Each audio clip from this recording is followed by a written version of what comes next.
Tea news effect తో నిజామాబాద్ జిల్లా మంజీరా నదిలో జరుగుతున్న ఇసుక దందాకు చెక్ పడింది. ఇసుక అక్రమ రవాణా పేరుతో టీ న్యూస్ వరుస కథనాలను ప్రసారం చేసింది. టీ న్యూస్ కథనాలపై బోధన్ ఎమ్మెల్యే సుదర్శన్ రెడ్డి అధికారులు ఆరా తీశారు. అక్రమంగా ఇసుకను తరలిస్తున్న సిద్ధాపూర్ ఇసుక క్వారీని సీజ్ చేయాలని అధికారులకు ఎమ్మెల్యే ఆదేశించారు.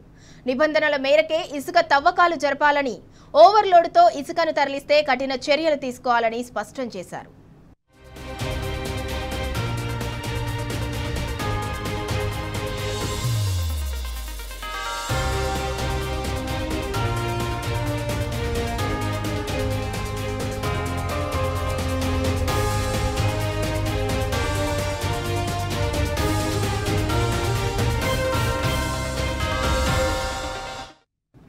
టీ న్యూస్ ఎఫెక్ట్ తో నిజామాబాద్ జిల్లా మంజీరా నదిలో జరుగుతున్న ఇసుక దందాకు చెక్ పడింది. ఇసుక అక్రమ రవాణా పేరుతో టీ న్యూస్ వరుస కథనాలను ప్రసారం చేసింది. టీ న్యూస్ కథనాలపై బోధన్ ఎమ్మెల్యే సుదర్శన్ రెడ్డి అధికారులు ఆరా తీశారు. అక్రమంగా ఇసుకను తరలిస్తున్న సిద్ధాపూర్ ఇసుక క్వారీని సీజ్ చేయాలని అధికారులకు ఎమ్మెల్యే ఆదేశించారు. నిబంధనల మేరకే ఇసుక తవ్వకాలు జరపాలని, ఓవర్లోడ్తో ఇసుకను తరలిస్తే కఠిన చర్యలు తీసుకోవాలని స్పష్టం చేశారు.